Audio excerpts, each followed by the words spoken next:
Hello, happy Friday. We are going to continue. I'm so tired. Okay, let's jump in. Let's see if we can get an hour's reading, because then I gotta get out of here. But let's go. I hope that you are having a good start to your weekend, that you are looking forward to whatever it is you're gonna do. Tomorrow's look at me, just messing with my hair. Mussing. I'm celebrating my birthday tomorrow. So when I come back to you on Monday, we will talk about what I did. Hopefully I don't cry. I feel like I cry every year on my birthday, but I'm really hoping. Fingers crossed. Also, remember that I won't be with you tomorrow because it's my birthday and I'm going to be out and about. However, please remember that on Sunday, it is our first Silver Screen Sunday, and you will see which film I have chosen. I hope you enjoy it as much as I did. I had a blast filming it, and I loved it. I loved every second of it. So please join me for that, and please let me know how you liked it. It was a little clunky because it was my first time, recording my screen, and we'll get better, right? Nowhere to go but up, hopefully. All right, let's jump in. This chapter is entitled Stepping Forward, and I will warn you in advance that I see some names that I will be struggling to pronounce. All right. At the end of November 2019, Sarah, who had renewed contact with John Bryan, seriously? 2019 and she is talking to Toe Sucker again? Good grief. Had summoned him to a meeting at Royal Lodge, also attended by Andrew, their daughters, and their husbands, for advice on how to address the crisis. Brian remembered Andrew being so distressed he wasn't able to focus for more than 40 minutes. That seems like a long time. Doesn't that seem like, am I crazy? Or does that not seem, that's a reasonable amount of time to keep your focus on something before you have to shift away? I don't know. My dad's a pastor, and he always says, after you talk for more than 30 minutes, you're going to lose people because, people are just, I don't know. You can't just, okay, I'm just rambling. I was blown away by how much pain he was in. I could see 5 minutes and being yeah, he couldn't only focus for 5 minutes at a time. Poor guy. 40? All right. Brian produced a 5-page strategic planning document. How are we going to recover from this, and what needs to be done legally and PR-wise? But it was never implemented. He was distracted back into the system, which has often failed him and so many others, the American noted ruefully. They also discussed a mad plan proposed by another advisor to transform the York Chalet in Verbier, which they had bought on a £13 million mortgage and £5 million loan from its owner, Isabelle de Rouve, in 2014, into a private members club, and charge wealthy clients £1.2 million a year with the promise that they could mingle with the royals. Are you crazy? No one wants to mingle with them now. I don't know who these people are. Okay. On the advice of a barrister friend, Stephen Ferguson, Andrew had created a working group of legal and PR professionals. They included Mark Gallagher, a former director of corporate affairs and chief of staff at ITV, who specialized in crisis management. Gallagher's private clients over the last 6 years had included those falsely accused of child abuse by Carl Beach, aka Nick, former MP Harvey Proctor. Did I say including? Including former MP Harvey Proctor. The Duke had also taken on Claire Montgomery, QC, the leading expert on extradition law. He's washing his face, so if you hear that, who had advised Augusto Pinochet, Chile's former dictator, and Nirav Modi, wanted for India's biggest fraud. And finally, he had sought help from Gary Bloxham, a criminal defense solicitor with Blackford's, who had defended British troops against war crime allegations. Well, it just sounds like a big pile of winners, doesn't it? The strategy was to fight back. The Duchess contacted journalists, encouraging them to dig into Virginia Giuffre. The Daily Mail was offered Andrew's diaries, but that backfired when it only confirmed that he was in New York at the time that Giuffre claimed he had abused her. I'm not laughing because he abused her. I'm laughing because, he's just digging himself deeper. That he was in New York at the time that Giuffre claimed he had abused her at Epstein's Manhattan townhouse. It was this incident that would allow Giuffre to file her civil lawsuit in the U.S. seeking punitive damages. As a result of these revelations, Andrew's 60th birthday celebrations in February 2020 were a muted affair compared to initial plans: promotion to admiral, a reception at Buckingham Palace, and the Union Jack flown by government buildings, with a dinner for 50 at Royal Lodge. Many invited guests shunned the event, and a second round of invitations had to be sent out. Among those who finally accepted were Bernie Eccleston, actor Sir John Standing, and his wife Sarah Forbes, who had been at school with Sarah, racing heir Guy Sangster, and his wife Fiona.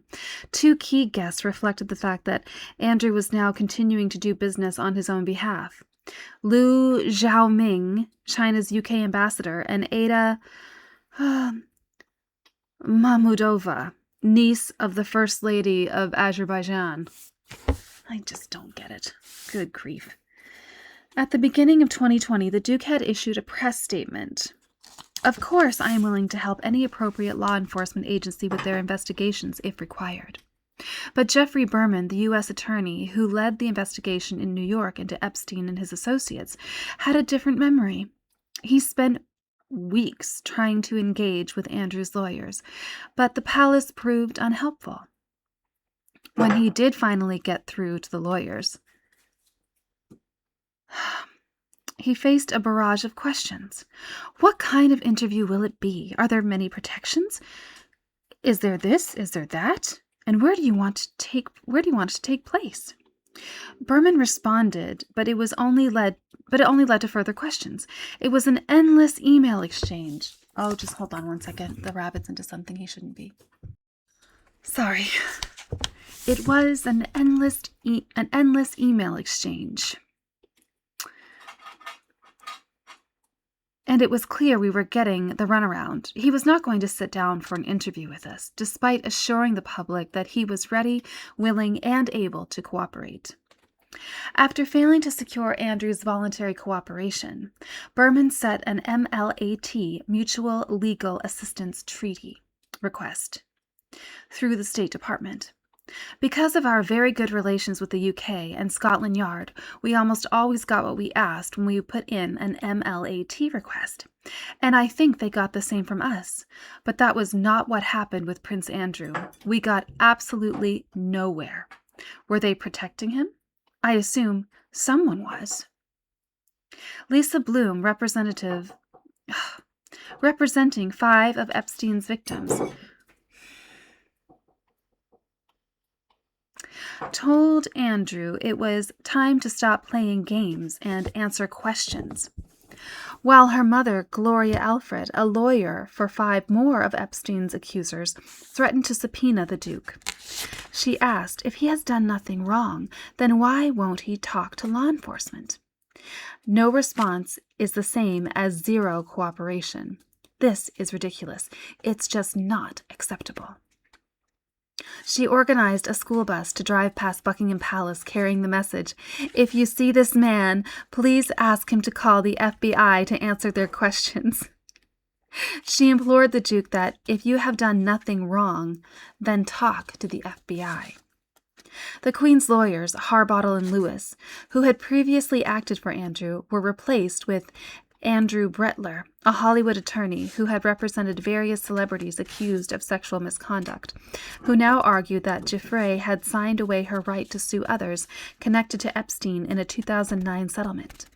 A further headache for the prince was news that more than 3,000 pages of new evidence The depositions from 29 people, including new witnesses and Epstein himself, might be unsealed within months. This was a ticking time bomb.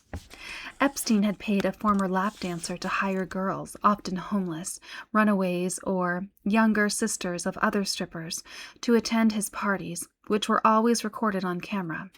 In her evidence, she said they were rooms for sex, and girls who looked too young were kept out of sight. Epstein made it clear he wanted to make Andrew happy. I was told to make sure he was looked after, that he had a drink, that he was okay. I saw Andrew at parties a couple of times a year, if not more. I would flirt with him, and he would hit on me and was handsy. He would stand in close proximity, looking at my breasts. He would hold my hands, put his arm around my waist, stroke my cheek. He used royalty, his celebrity, to his advantage. A former Royal Protection Officer with an exemplary 23-year career in the Metropolitan Police, recalling the night Andrew first met Virginia Giuffre, said the Duke arrived by car at the front of the palace in the middle of the night and hurled abuse at guards when they did not open the gates quickly enough. The policeman had spoken out to see justice done. The officer had applied to see his duty roster at the North Center Gate, but had been told the records had been destroyed. The Metropolitan Police has but been told the record. Oh my gosh, I'm so sorry. I'm tired. Okay.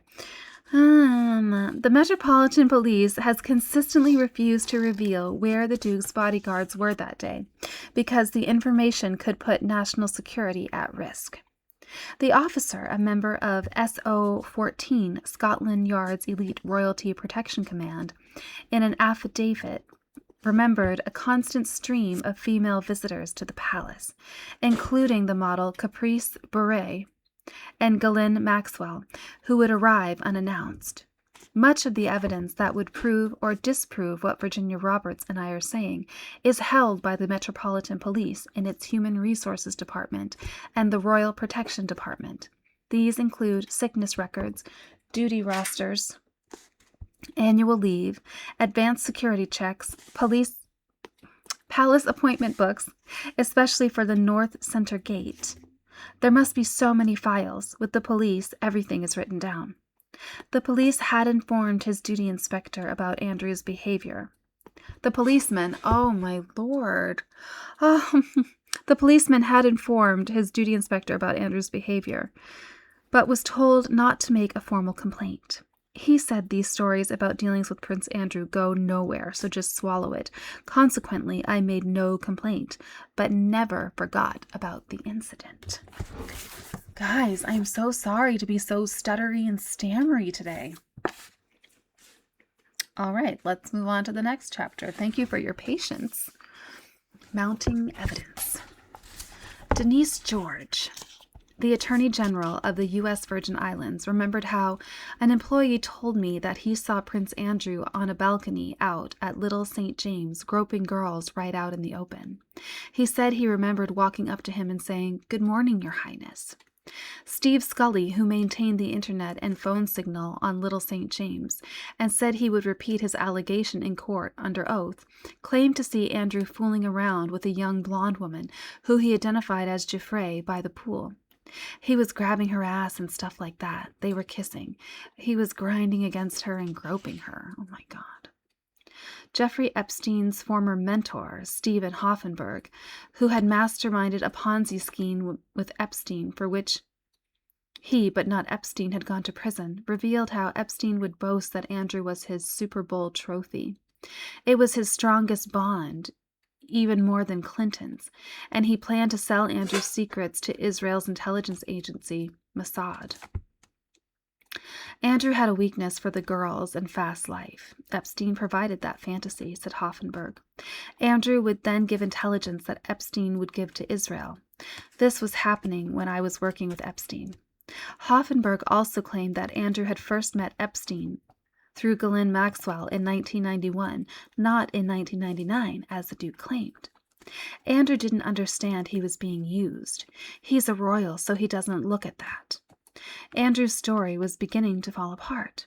He had claimed that he had had a full itinerary on 9 April 2001 when Virginia Giuffre said she had slept with him in New York. But an investigation by the Daily Mail showed that he had had a free afternoon after arriving by jet from London at noon. He returned from an engagement in Boston on 11 April, but while his aides flew back to Britain, he stayed on in the U.S. His next engagement was in Seoul 8 days later. Andrew insisted he had stayed with the British Consul General, Sir Thomas Harris, but the diplomat had no recollection of the prince being there, saying, "Normally I would give him a dinner party in the evening." Harris noted the absence of records of such an event,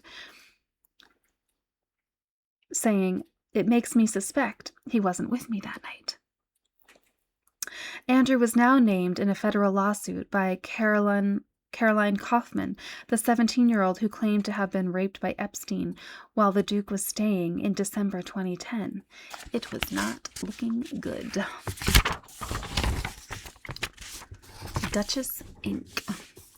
Sarah had now set up a new brand, Duchess Ink, a collection of bed linens, the Majestic range, coronet pendants, scented candles at up to 40 pounds each, with their own matches, soaps, jams, pudding and mocktail herbal teas, and body and bath fragrances based on the garden at Royal Lodge to be sold through QVC. This is so Meghan Markle, I can't even. The Duchess collection, her accessible premium range, would complement the Ginger and Moss premium brand, which now included textiles and wallpaper. She had also started describing herself on LinkedIn as a global humanitarian, businesswoman, best-selling children's book author, producer, and wellness advocate. In February 2020, she announced she had signed a deal for 7 children's books with Serenity Press. In all, they would publish 13 books from her under the Duchess Serenity collection, with 20% of sales going to her new charity, Sarah's Trust. Man, she's always setting up this. Oh my gosh, like who could keep up? She had forged a commercial partnership with Montegrappa, an Italian manufacturer of luxury goods, to bring out a new range of fountain pens, with her personal monogram engraved on the 18-karat gold nib and retailing at £1,742. From each sale, she took a royalty, part of which was given to another of her charities, Street Child. That is a horrible name for a charity. Street Child. During the COVID lockdown, the Duchess had also launched a storytelling series for children on YouTube called Storytime with Fergie and Friends, in which she read stories by well-known writers. It became a cult hit, as she flapped around in a floral garland headband imitating donkey noises, wearing a blonde-plaited wig to read Goldilocks and the Three Bears. A friend joined her dressed as a bear, and taking on all the voices for any character in the book she read aloud. If I can find the links, I'll add them to the description. She also used her new social media platform to give advice on making fun sandwiches and biscuits. A classic was making Budgie the Veggie Copter from carrots and an avocado, helped by friends such as broadcaster Stephen Fry, singer Peter Andre, and her 2 daughters. As one newspaper put it, the pandemic has seen the mother of 2 reinvent herself as an off-the-wall jackanory host. Whackanory, if you will. In June 2020, the Duchess launched her new charitable foundation, announced through Hello, called Sarah's Trust. Its mission statement, according to Companies House, was to introduce philanthropists to causes that need funding and support to create impactful and sustainable change. That sounds so much like Andrew's Pitch at Palace thing. Its first project was to deliver meals, snacks, and hygiene items to key NHS workers. Some 150,000 care packages, which ranged from surgical scrubs to Scotch eggs, were sent to over 80 locations. Working with the homelessness charities Under One Sky and NOAA, it provided 500 kit bags of sleeping bag food, toothpaste, and sanitary pads to homeless people sleeping rough in London and Luton. In Ghana, in partnership with the charity Humanitas, it supplied water tanks to an orphanage with 100 children. She launched Brew for the Crew, 80 English tea bags, and 4 packets of salted caramel and chocolate chip biscuits, branded Duchess, sold for £35 or £20 just for the tea bags, with profits going to the charity. Other items included a cotton children's face mask featuring her Budgie the Helicopter children's book character, costing £12. Why in the world would you...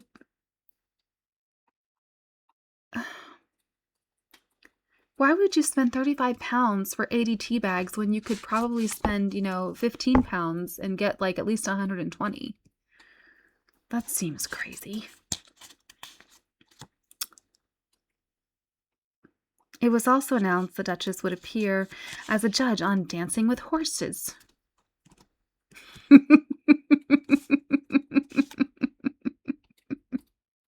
In which celebrities would work with the animals to create dance sequences.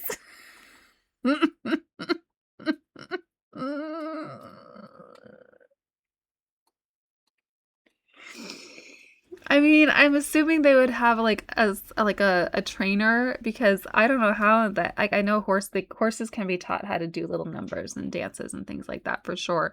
But I mean, I can't teach one how to do it.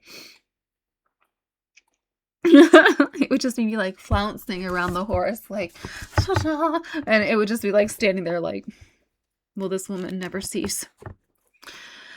The show was the brainchild of Claudia Rosenkrantz, who had made her reputation commissioning The X Factor, Love Island, and Britain's Got Talent, and described it as like Dancing with the Stars, but your partner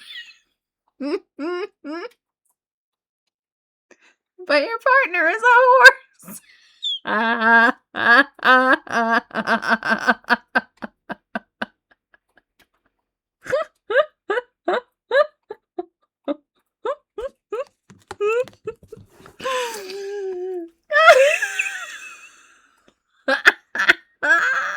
That has to be the most... I mean, I don't know how else you would describe it. I'm so sorry.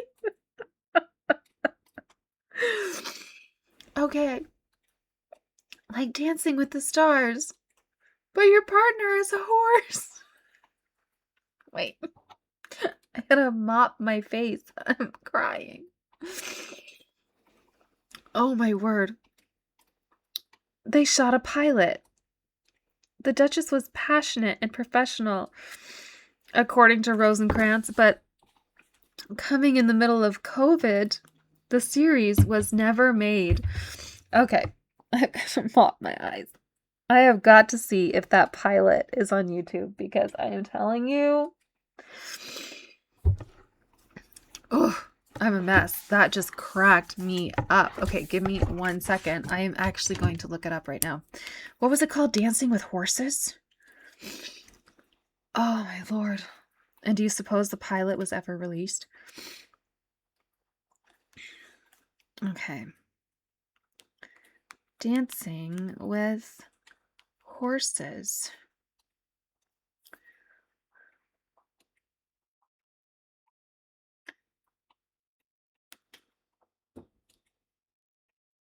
No, I don't think it ever got on the... But I mean, there is horse dancing. Like, I knew that. I knew that for sure.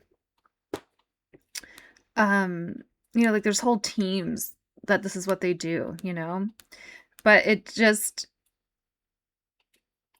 strikes me so funny that it's like Dancing with the Stars, but your partner is a horse. I would have watched it. I think that would be a hoot. It would be cute, Okay. On the naughty step. COVID also provided an opportunity to try to rehabilitate Andrew, who was pictured in April 2020 on his ex-wife's Instagram account, delivering cupcakes to Thames Hospice in a private act of charity, but he was never far from another scandal. The following month, it was reported that the Prince Andrew Charitable Trust had come under investigation by the Charity Commission regarding £355,297 of payments over a 5-year period to his former private secretary, Amanda Thirsk, who was a trustee of the charity. Charity law prevents trustees benefiting from a charity. The money was repaid to the trust, which was then closed.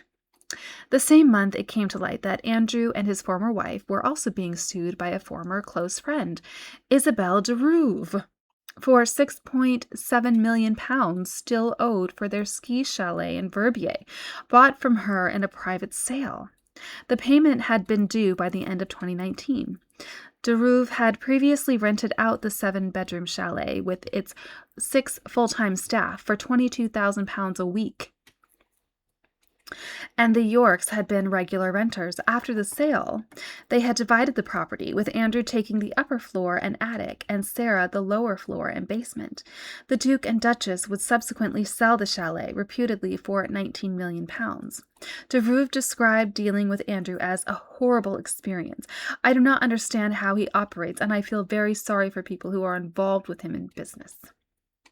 The serialization and then publication of a new biography, Prince Andrew, The End of the Monarchy and Epstein, later updated as Prince Andrew, Epstein, Maxwell, and the Palace, by Nigel Cawthorne, added to the Duke's woes. A petition to the Queen, signed by 1,500 people, that his title Earl of Inverness should be removed, was ignored. The Balmoral gift shop stopped selling postcards of him. I'm afraid he is very much on the naughty step, a sales assistant told The Sun.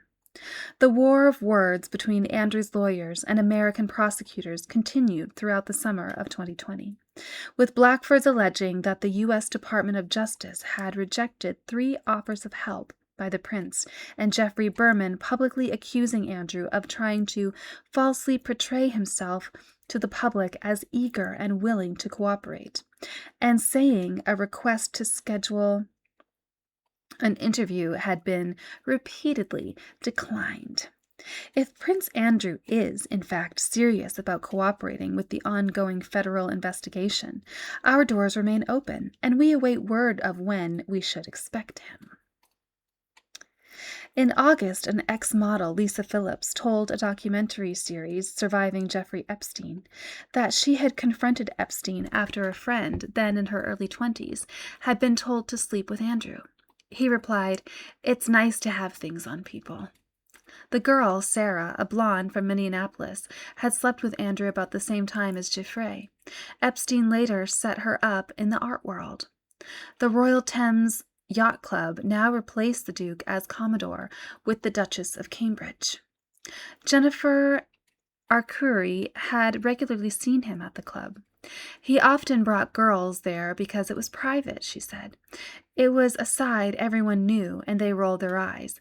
That's Andy. He was quite creepy. In December 2020, the Daily Mail published an investigation into the occasions Virginia Giuffre had claimed she had slept with the Duke. The confidential, and until then unpublished, itinerary of Andrew's visit on 9 April 2001, when Giuffre said she had slept with him a second time at Epstein's mansion, revealed he had private time from 2:30 p.m. to 5:30 p.m. Neither of his 2 Scotland Yard bodyguards nor his equerry were able to explain what he did during this period.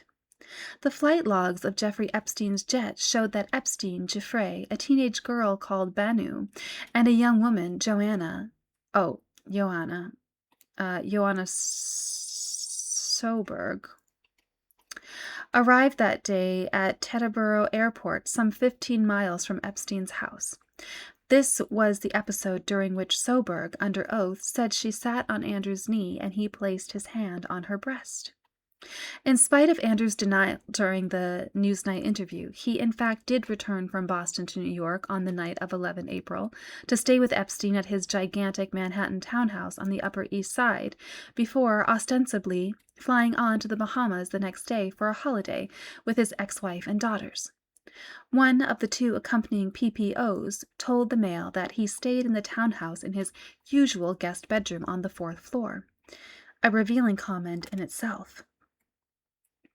Andrew stayed so often, he was given his own suite on the 3rd floor called the Britannica Suite. Andrew and his PPO... skipping.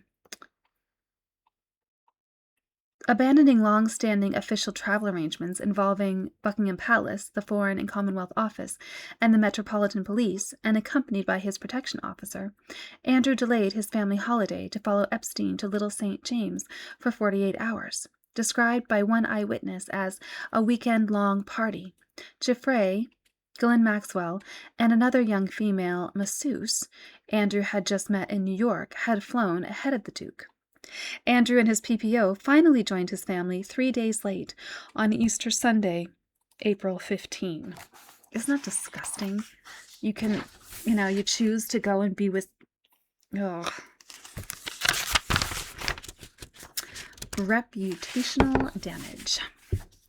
In January 2021, the royal family held a summit, and Andrew's siblings agreed that there was no way back for him because of the reputational damage he was causing the monarchy and his ungracious and ungrateful attitude.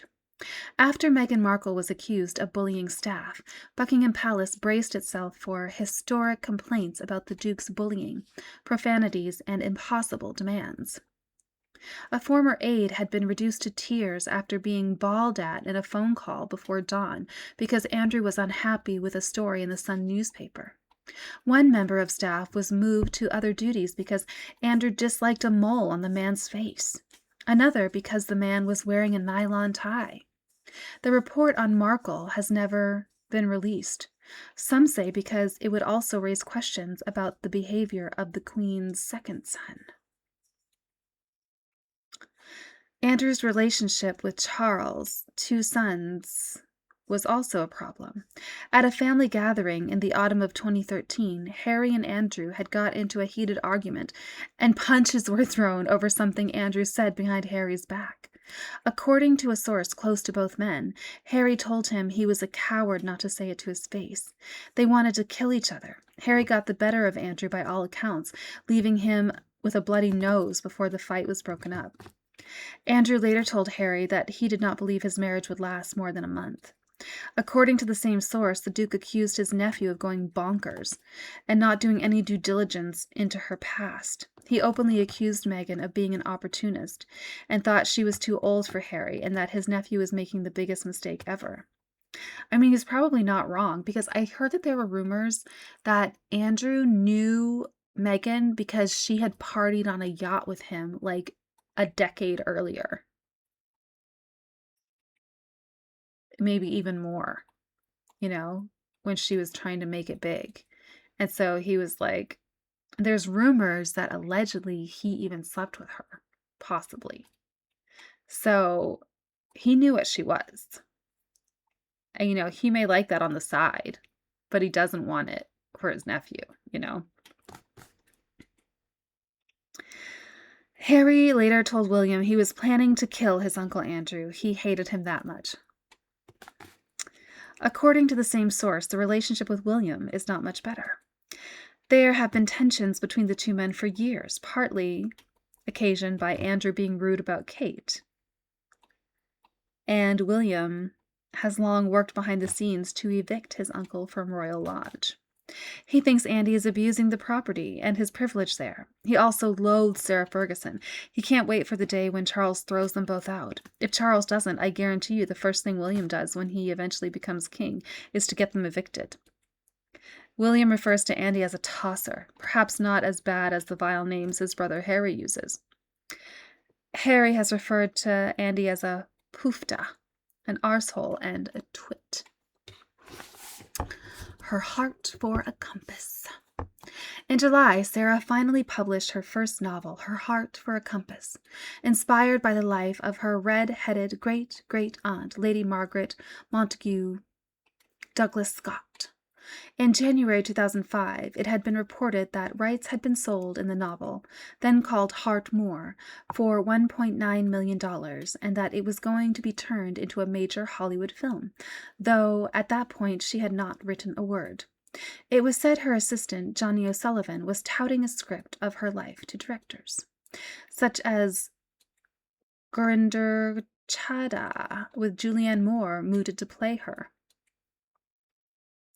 To date, no film has been announced. The book was co-written by Mills and Boon's stalwart Marguerite Kay after a succession of ghosts failed to make the grade, with the Duchess keen to stress that every single line came from my own heart, and I'm very much a director rather than an actual scribe. Does she know what a scribe is? It was endorsed by Jeffrey Archer as a compelling story of a young woman who rebels against the restrictive Victorian conventions of her time to find self-fulfillment and love, and spent a week in the top 10 bestseller lists, helped by extensive publicity. The critics were less generous, even with the contribution of an established ghostwriter. According to Jan Moir in the Mail, it was Ferguson's 77th book, itself something of a miracle. Every time you think the Duchess has emptied her emotional tank and can admit no more, she comes roaring back a few years later, engines ablaze with a fresh confession and a renewed plea for atonement, redemption, and forgiveness. That is so true. She's always telling the story like, oh, how I got my life back on track. And then what is it, like a few years later, I got my life back on track. It's like, girl, you are like running off the rails. It's like you get it fixed and then you run it off the rails immediately after you tell everyone about it. In her autobiography, My Story, published in 1996, we read that. The Duchess had been a single mother with few assets and less income than most presumed. 7 years later, in What I Know Now, she explained, I do not merely rise above old wrongs, I deny them their reality. Okay. While in 2011's Finding Sarah, she had admitted, I was broken and lost, not even sure where I was. But out of this emotional barrenness, I knew I had to find me. The question the columnist now posed was, has she found herself at last? Talking about the book, the Duchess admitted she spoke to her therapist on a weekly basis. I did have and still have mental health issues, which I work on literally every day. I really do. And I have been in therapy for 24 years. Oh, I mean, I have no problem with people being in therapy for 24 years because I think what a lot of people don't understand about therapy is that therapy isn't always necessarily like fixing something. Like sometimes therapy is an outlet. So it's like, you know, you get to go and you get to talk to a neutral party about things going on in your life where you can't really talk to anyone else or anywhere else. And so there's nothing wrong with being in therapy for 24 years. I mean, I know I kind of chortled at first, but goodness knows I go to therapy and I've been going to therapy for like over 10 years. So yeah, it's not like, obviously you want to like fix things, but that's not the only purpose or use for therapy. Like I said, sometimes it is just to be able to talk and get things off your chest with a completely neutral person who is not at all involved in your life and doesn't have any sort of, you know, leaning. Journalist Henry Mance, interviewing her, remarked on her ability to talk about her true self, while also seeming to play a part. The Duchess told Mance, if you say, what's the one thing about me, apart from being a great mother, I'll own that. I love thinking. I love it. Thoughtfulness is my middle name. I love thinking. I just love thinking. I just love thinking. When, however, he asked about the Newsnight interview, her mood changed. Drop it, Henry, drop it. I'm legally not allowed to. The atmosphere is now cooler than the pink champagne. Suddenly, I realize how fragile Ferguson is, how supporting Andrew is not an act of foolishness so much as the rational response to a lifetime of loss. As she left their 3-hour lunch, she showered him with books, a toy corgi, and candles. Looking down, he noticed her embroidered slippers. One foot read, "Never explain," the other, "Never complain." The lawsuit. On 9 August 2021, Virginia Giuffre filed a 15-page lawsuit for sexual misconduct against Andrew under New York's Child Victims Act, accusing him of sexual assault and intentional infliction of emotional distress. Her lawyer, David Boies, gave lengthy interviews to BBC Newsnight, Channel 4 News, and the main U.S. news networks. The problem was not going to go away just because the Duke and his legal team ignored it.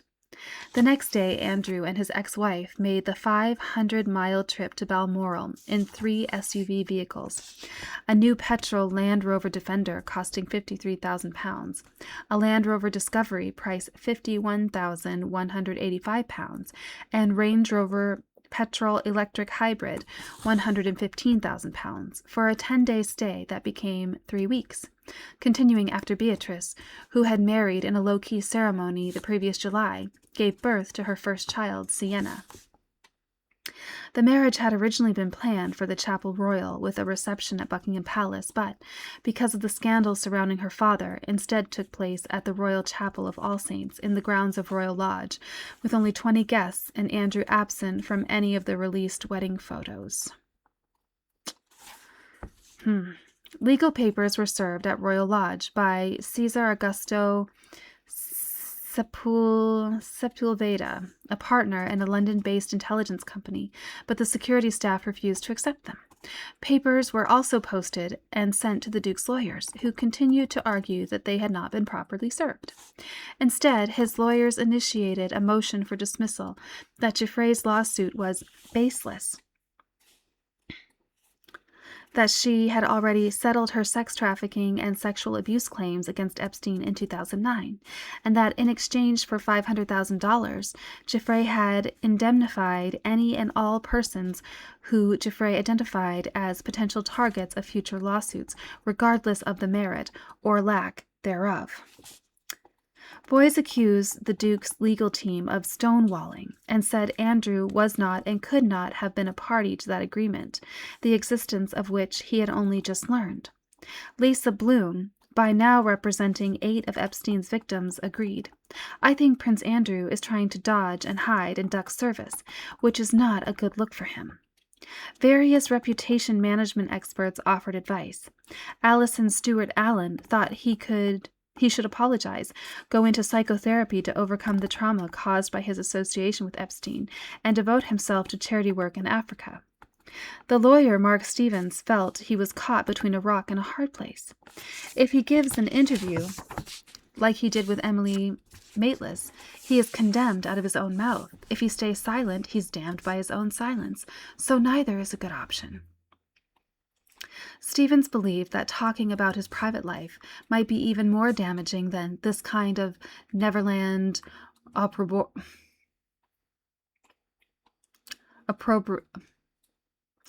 Guys, I'm not good with all words. Opprobrium. His best bet was just to sit tight. On 21 September, the Duke's legal team finally accepted the service of legal papers and said he intended to come out fighting and repudiate Giuffre's accusations point by point, claim by claim. They accused her of bringing the lawsuit to achieve another payday at his expense. A deadline of 14 July 2022 was complete depositions was set, with a preliminary hearing in Manhattan fixed for 13 October. In July 2020, Galin had been arrested by the FBI at her secluded mansion in New Hampshire from GPS positioning on her phone, registered under the name G. Max, after she had called her sister, new husband, and lawyers. She pleaded not guilty to charges of trafficking minors for Jeffrey Epstein and was denied bail. In November, her trial had begun, and a month later Maxwell was found guilty of 5 of the 6 charges laid against her and sentenced to 20 years in prison. It was a stark reminder of what lay in store for others who might be indicted. The big question also was, what might she now tell the authorities to reduce her sentence? At the beginning of 2022, the $500,000 Epstein settlement was unsealed. There was no mention of Andrew, and the judge ruled it was not relevant. He also rejected an attempt by the prince's legal team to throw out the case on technical grounds because Giuffre no longer lived in the United States. Andrew was forced to admit to the court that he had no evidence to support his assertion he could not sweat. They're like, "Can you prove you can't sweat?" And he's like, "No, I can't prove I can't sweat." Oh. Buckingham Palace began to distance itself from the embattled Duke and, in a sign that the initiative was now with Prince Charles and Prince William, briefed that the Queen would no longer bankroll Andrew's legal fees. According to a senior former royal advisor, the Andrew problem was a long-running issue for the royal household in general. A former Buckingham Palace staff member recalled the Duke refusing to take any advice and staff being too scared to stand up to him. The Queen's second son, Her Majesty, almost always backed him, and he fully exploited that. There's an element of Buckingham Palace sleepwalking into this whole crisis. Andrew would tell his family that it was all untrue, and it would all go away. Though his ex-wife and daughters, with their husbands, had gone skiing in Verbier, Andrew remained at Royal Lodge in discussions with his legal team. He faced an agonizing decision to end the case by agreeing a financial settlement, which the court of public opinion would view as an admission of guilt, or continue to fight with the prospect of a potentially damaging trial and further disgrace. His answer came soon enough. On 12 January, Judge Kaplan denied Andrew's appeal. The case would go to trial. The next day, the Queen received an open letter from 150 veterans, organized by Republic, asking her to strip Andrew of his honorary military roles and, if necessary, that he be dishonorably discharged. These steps could have been taken at any time in the past 11 years. Please do not leave it any longer. The response was swift. Buckingham Palace issued a statement. With the Queen's approval and agreement, the Duke of York's military affiliations and royal patronages have been returned to the Queen. The Duke of York will continue not to undertake any public duties and is defending this case as a private citizen. From now on, Andrew was on his own. Though she had finally given way to public opinion, her son remained Duke of York and Earl of Inverness, much to the irritation of local residents, and, it was said, to cheer him up, a vice admiral in the Royal Navy. We are into the next section, the last section. Ha ha! We have made it. Okay. This first chapter in this final section is entitled Deleted. In January 2022, Andrew's social media accounts were deleted. His page on the royal family's website rewritten in the past tense, and his military affiliations and patronages removed as no longer applicable. He stopped using the style His Royal Highness, though it was not formally removed, but he maintained Knight of the Garter and continued to attend the Garter lunch and investiture behind closed doors. Journalists were now more open in their criticism, and senior MPs were calling for a probe by the National Crime Agency into his financial links with Kazakhstan after Russian tanks were used to crush protesters against the country's corruption, leaving 225 people dead. Hold on, it's that dang rabbit again. Okay. The Duke was accused of being a useful idiot for Beijing after making 8 trips between 2010 and 2019 as a guest of its propaganda unit, the United Front Work Department. There were concerns that he was trying to lobby for a role as an intermediary between the West and oil-rich Gulf states after a secret visit on a billionaire Swiss contact's jet to Bahrain, paid for by the Bahrain royal family. It was estimated by Mitchell Epner, a former U.S. federal prosecutor, that Epstein's legal fees were running at $200,000 to $300,000, and even if he won, it would cost $4 million to $6 million if the lawsuit went to trial. If he lost, he would have to cover Virginia Giuffre's costs, plus pay damages. He has no good options in front of him, Epner explained. He only has bad options, and he has to decide which is the best bad option. On 15 February 2022, Andrew made that decision. He settled for just over £10 million, £4 million, and the rest paid in 6 monthly installments, financed from the proceeds of the sale of his Verbier chalet and a bridging loan from Prince Charles. He also agreed to make a substantial donation to a charity, thought to be £2 million paid by the Queen, and accept that Giuffre had suffered as an established victim of abuse. In return, there was no admission of liability by Andrew, but non-disclosure restrictions on Giuffre. Commentators expressed surprise that he should pay off someone he claimed never to have met, but pressure had come from his older brother Charles to shut it down, rather than face a trial that would possibly produce fresh disclosures and overshadow the Queen's Platinum Jubilee and a service of thanksgiving for the Duke of Edinburgh.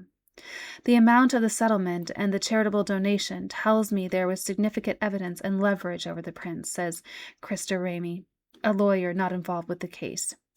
According to one longtime friend, settling the case is the first smart thing he has done.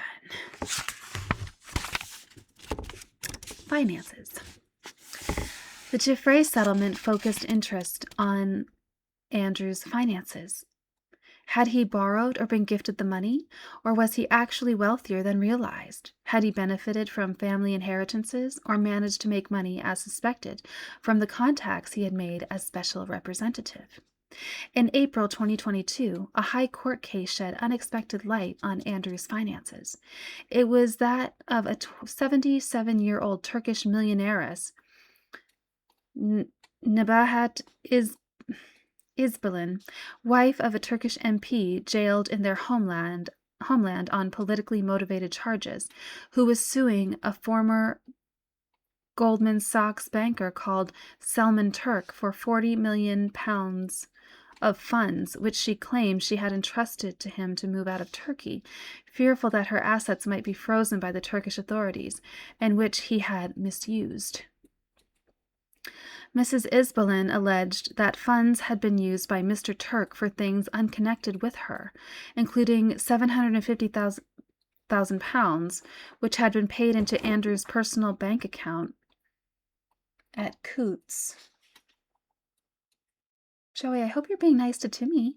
I hope you're being nice. At Coutts in November 2019, on the grounds, Turk told Izbalin that the Duke helped obtain a Turkish passport for her. What? A Turkish passport? I'm confused. It was paid 9 days after Mr. Turk won an award at Pitchet Palace for his digital bank, Heyman AI.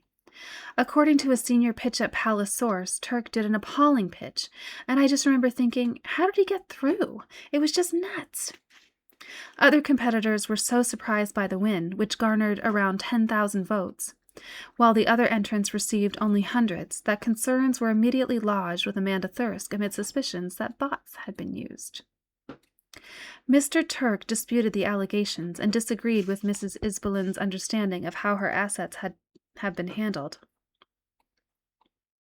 Shouldn't it be that Andrew is trying to get her a British passport? It doesn't make any sense that Andrew would get her a Turkish passport. That must be a misprint. I don't know. Mr. Turk disputed the allegations and disagreed with Mrs. Izbalin's understanding of how her assets had been handled. He told the court funds had been spent on professional or other fees or lost in bad investments. Andrew's office reportedly gave a different explanation for the £750,000 when Mrs. Izbalin's bank queried the payment that month. It is a gift for the cost of a wedding gift.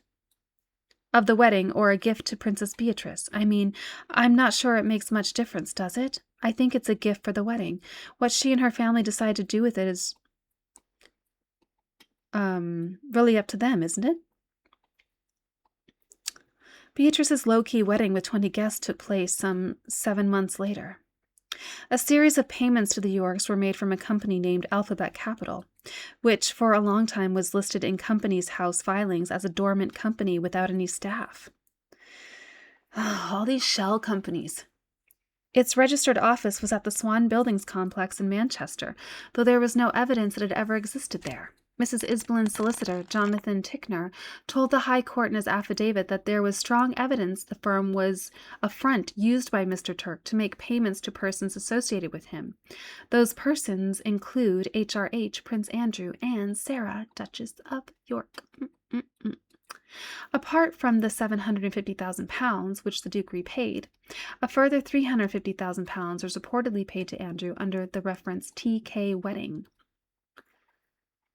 What the reference refers to cannot be known with any certainty, but TK are the initials of Tarek Khatuni, the Libyan gun smuggler who had previously brokered meetings between the Duke of York and the dictator Colonel Gaddafi, and who had attended the Duchess's 60th birthday party, held at Royal Lodge for 100 and funded by Turk.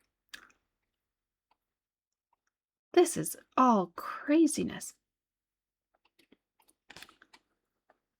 And Eugenie's wedding.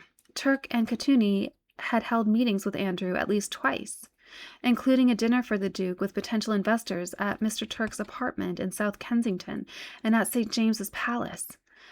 Turk had also shared images with friends of him and Khatuni inside what is believed to be Frogmore House in February 2020. Okay. The court papers stated that the Duchess received at least £225,000 from the Alphabet account, much of it under the reference PEG000. She was a brand ambassador for Pegasus Group Holdings, a technology infrastructure company specializing in renewable energy projects.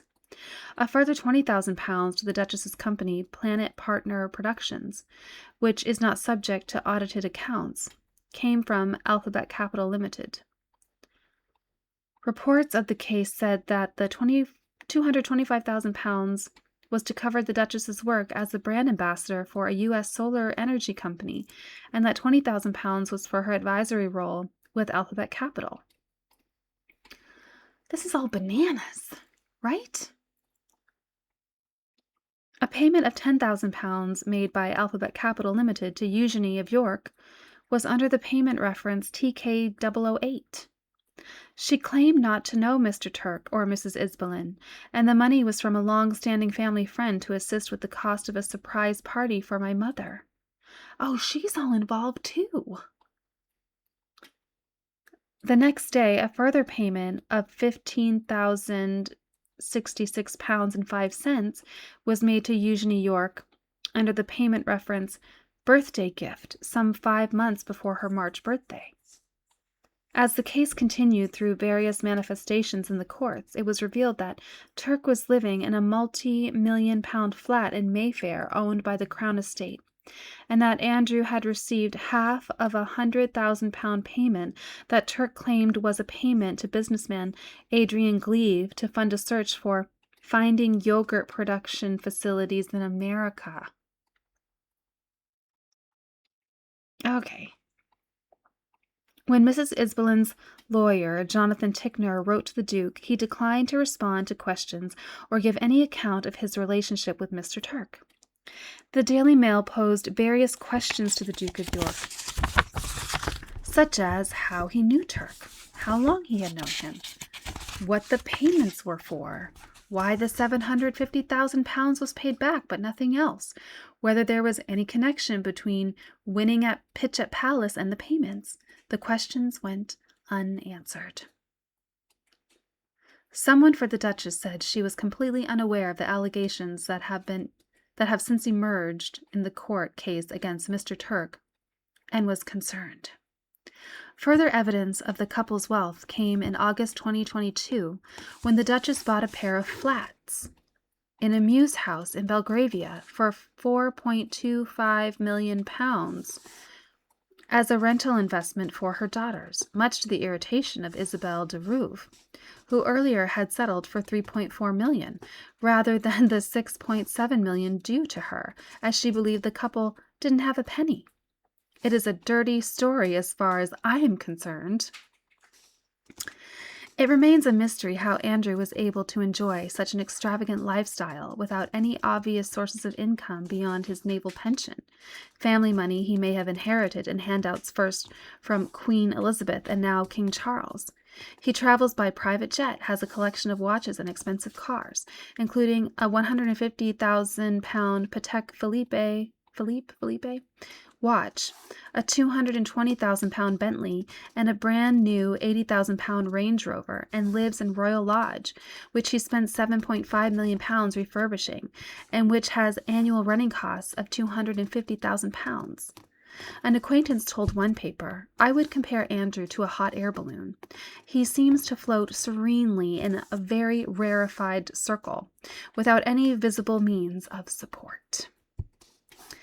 Royal finances are clouded in secrecy, but it is reputed that Andrew inherited trust income from the Queen Mother, either at birth, on reaching majority, or in the late 1990s, funds that were administered by Lord Carnarvon and the royal solicitor Sir Matthew Ferrer.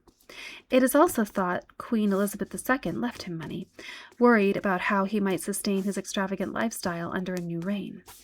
A friend claims, "The fact is that all his wealth ultimately derives from gifts from the Queen, and none of it comes from business dealings.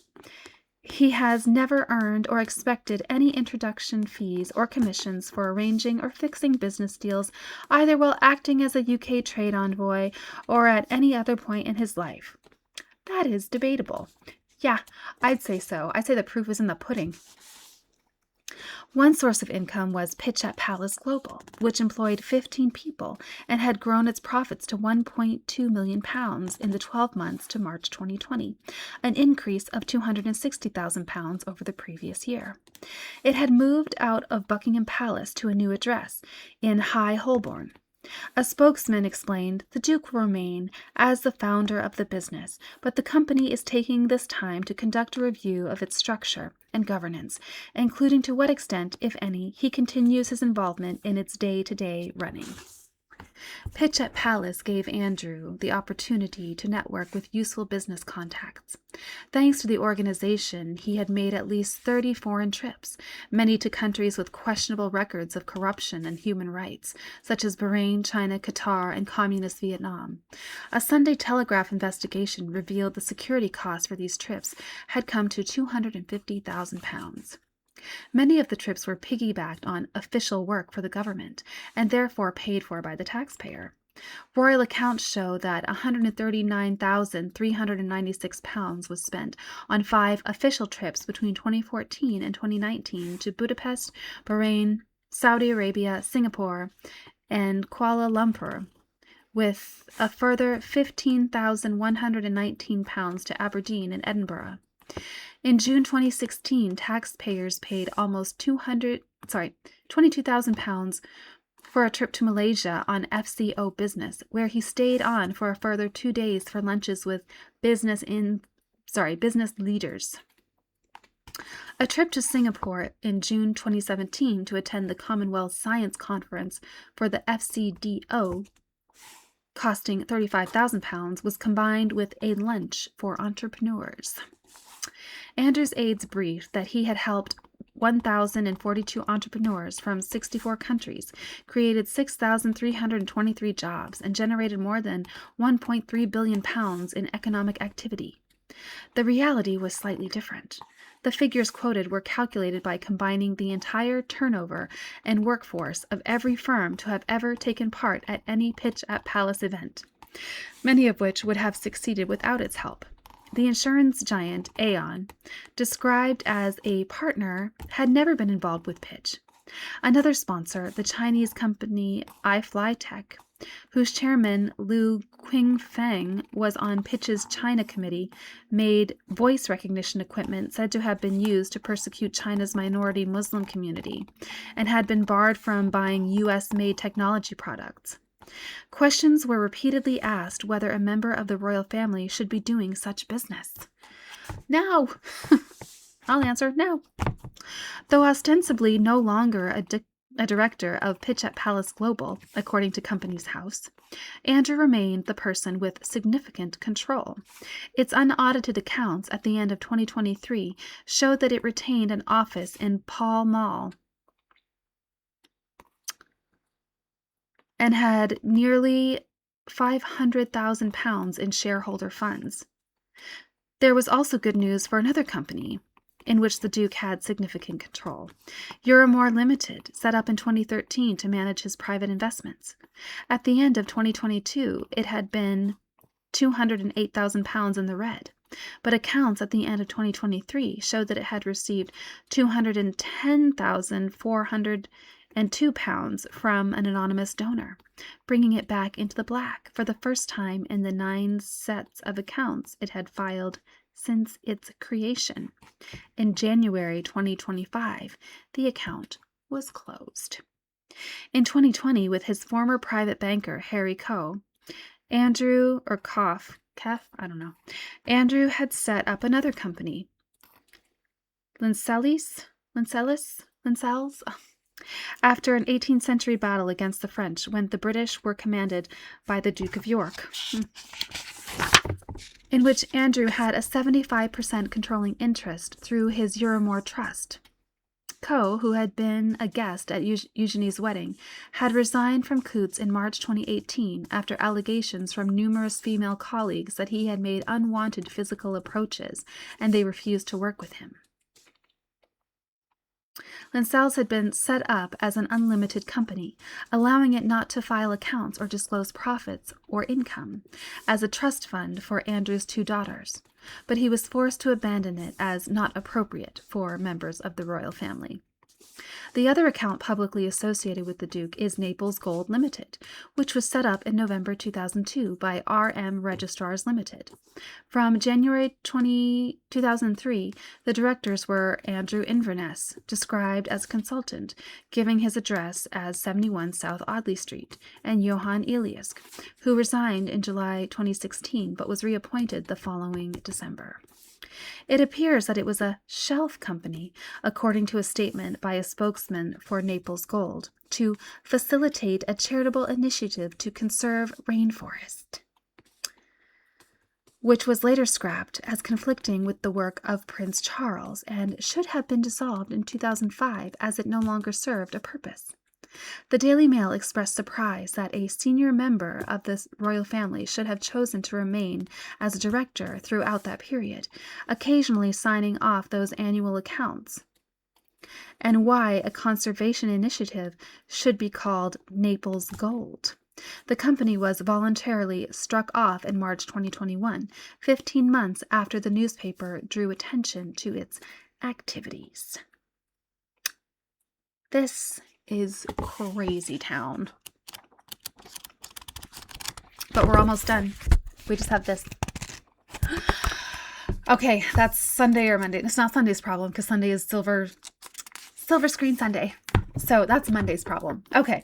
Well, thank you all so much for joining me. I hope you have a fabulous weekend. I think I've talked too much today. Pardon me. I'm stuttering and stammering. All right. So, have a great Friday night. I am off tomorrow because it's my birthday. Tell me happy birthday in the comments if you please. And thanks to those who already have. And be back here on Sunday for our first ever Silver Screen Sunday. And like I said, it's a little clunky. We'll get better as we go. And I will see you back here to continue on Entitled, maybe finish it on Monday. Okay, have a great weekend. See you soon. Bye.